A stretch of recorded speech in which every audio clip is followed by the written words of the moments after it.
Et, mes chers collègues, est-ce que vous pourriez regagner vos places pour ceux qui arrivent dans le silence? Ce serait plus respectueux pour ceux d'entre nous qui questionnent et pour les membres du gouvernement qui répondent aux questions. La parole est à Thierry Benoît.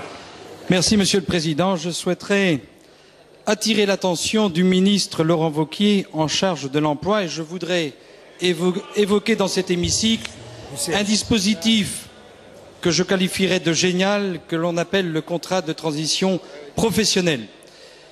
Monsieur le ministre, vous savez que nous vivons actuellement une crise sans précédent qui a pris ses origines dans une crise financière, qui a entraîné une crise économique qui se traduit pour bon nombre d'entreprises de notre pays par une baisse du nombre de commandes, une baisse du niveau d'activité et donc une baisse du chiffre d'affaires des entreprises.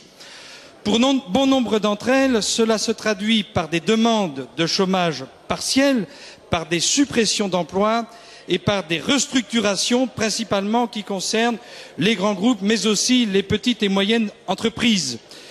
Selon votre ministère, ce sont en effet cette année 590 000 emplois qui pourraient être concernés par ce que l'on appelle les suppressions d'emplois.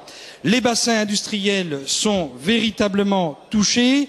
Le contrat de transition professionnelle permet aux salariés de percevoir 80% de leur salaire brut. Il permet aussi de pousser très largement vers la formation. Plusieurs bassins ont été proposés sur le territoire national, environ 20-25. Les disparités selon les départements sont flagrantes. Dans le département d'Ille-et-Vilaine, dont je suis l'élu, le bassin de Vitré bénéficie de cette expérimentation. Le maire de Redon a obtenu le contrat de transition professionnelle. Aussi, ma question est simple. Le groupe Nouveau Centre et les centristes souhaitent la mise en œuvre et la généralisation du contrat de transition professionnelle. Monsieur le ministre, ne peut-on pas envisager de généraliser son application à l'ensemble du territoire national, tout au moins sur un temps déterminé, par exemple jusqu'à l'échéance de fin 2010? Je vous remercie de votre attention. Chargé de l'emploi.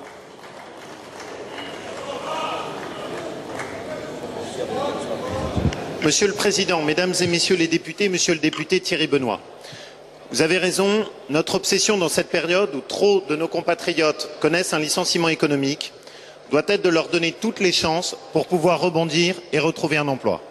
Trop souvent, notre politique de l'emploi est restée passive face au licenciement, le prenant comme étant une fatalité et sans faire en sorte que chaque salarié qui perd son emploi puisse avoir le maximum d'outils pour arriver à en retrouver un.